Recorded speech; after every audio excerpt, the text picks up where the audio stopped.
The next phase, though, is one I like to call rough knees.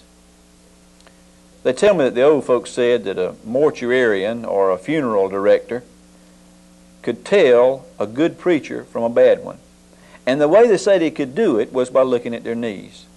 If a preacher had smooth knees, it showed that he hadn't prayed much. If he had rough knees, it showed that he had prayed a lot. Preacher Jimmy had rough knees, but he reached that point fairly slowly. Let me tell you one quick story about his wife before we take a look at a videotape I have of one major change.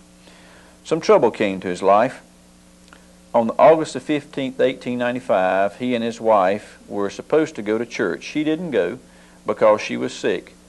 She was stricken suddenly by appendicitis, and then doctors could do nothing about that. And she died within 24 hours. It left him bereft. It left him with the survivors of their 7 children. I don't know exactly how many that was, but here he was alone, a man with a family, and almost distraught. Something else happened to him very shortly after that to show him that preachers should not use tobacco. Here's a story that Mrs. Bivens told us about that.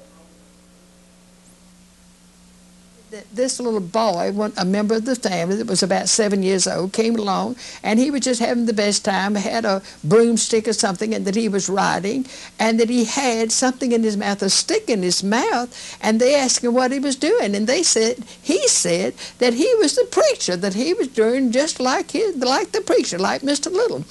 And the little boy fell, and when he did, the stick went through his jugular veins, and it caused him to die. And Mr. Little, from that time on, just realized that that was an influence that he could not keep, and he was so repentant of it until he never did smoke anymore. And so he gave up cigarettes. His wife died. The cigarette smoking was shown to him as a sin. He'd already given up alcohol years and years before. But there still remained the lightning. In 1907 or 1908, and we're not sure the exact date, he was at Lemon Springs near Sanford and was stricken by lightning. His son, John B., tells the story. Oh, he was whittling under a tree, and that's when his health started going down, I understand. The lightning struck it, burnt the knife up, and paralyzed one of his sides. I forgot which side it was, but he was quite a while getting over it. He had no fear of lightning or anything, but after that, when the storm come up, he would come in. He stayed in bed for about 6 months, and nobody really knows what happened during that period of time. Much of the time he was in a coma. His family had to feed him. We have a drawing here that will picture that in a fairly realistic way. Lying there unconscious. We don't know what happened. But the family and those who knew him seemed to think that when Jimmy Little came back to preaching after spending the time in bed, having been struck by lightning, that he was a different man. What I think happened was that he learned to get closer to Jesus. I think he also learned to spend more time on his knees. Up to this time, I don't have evidence that a great amount of his time was spent on his knees. After this time, there is evidence that he spent a great deal of time. And he was able, after a while, during a drought, to pray for rain. Let's listen to Olin Haney as he tells us about that.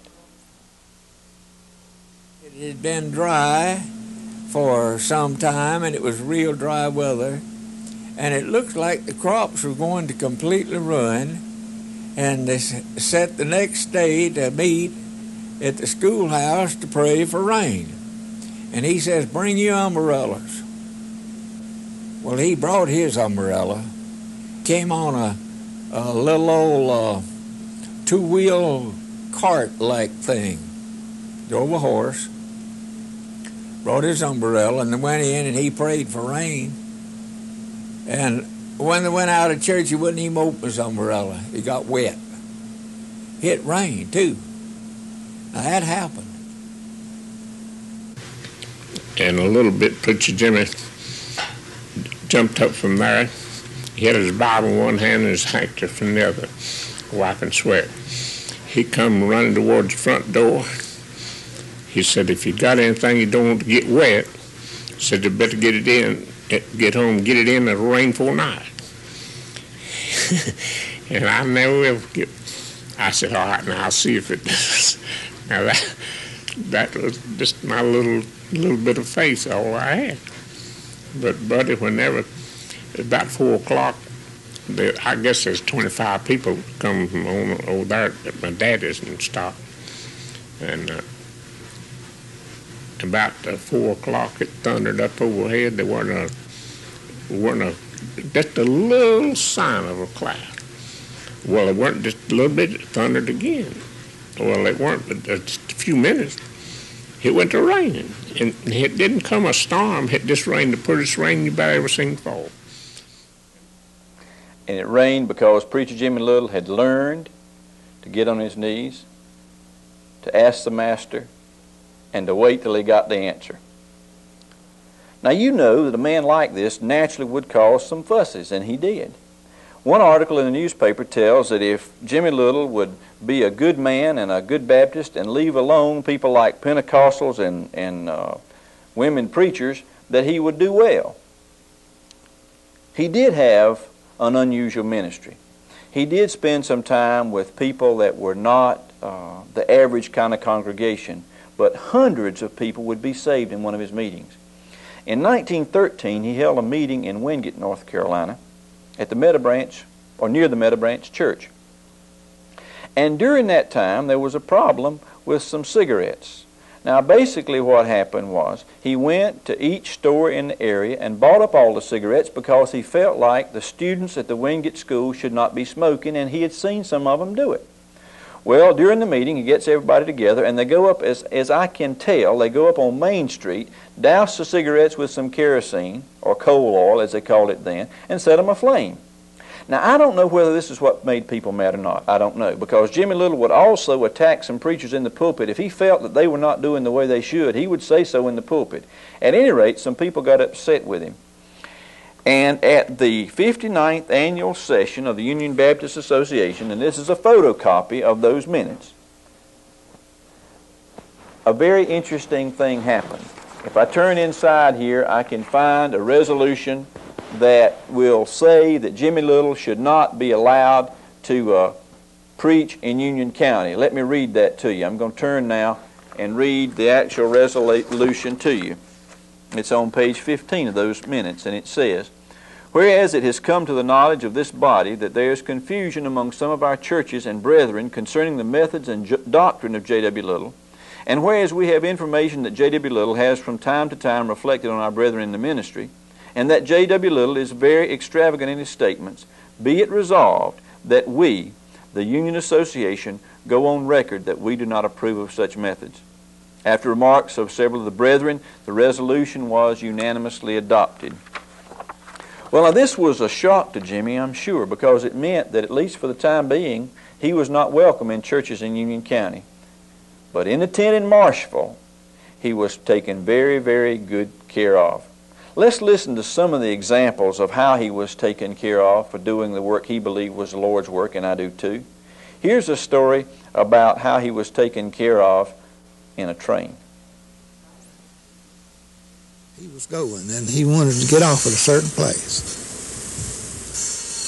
And they didn't want to stop. They didn't think they could stop unless it was county seat, you know, or town at least. And he told him, yeah, he wanted to get off down there now. He had a special place he wanted to get off. He told him no, and he told him, well, they would. They'd stop. He went on down through there, and it got about the path that he wanted to get off at, and run a hot box on the train. So he got off where he wanted to anyhow, and went on out on his field. Now, some people would laugh at something like that. Some people would laugh to death, but I can't laugh at things like that. Now, I tell you something, I can feel more power about that than to do something like that, you know. I ain't even talking about it. Me and you. I don't think it's funny either, except that a man could predict when he prayed that God would answer. Jimmy Little stayed clean. When God was requested, God answered. Well, there's another story, and this Mr. Boyce Nash from Marshville that was just speaking is going to speak again now, talking about how he was taken care of when he didn't have food. Now, a preacher like Jimmy Little depended on offerings, but he went whether there was money or not. And there were many times when there was not enough food in the house. Here's one time the Lord took care of him, one of many. He said, you know, my folks hadn't got a bite to eat in their house.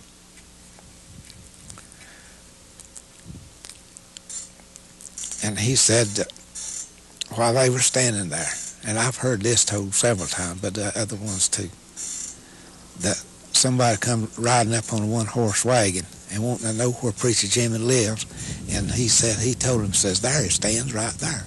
He said, well, I've got a wagon just about loaded with groceries and things out in the garden, what have you. Said, I'm hunting him. And I don't even know where he knew the man or not now. I just don't know. I assume that he did know the man, at least.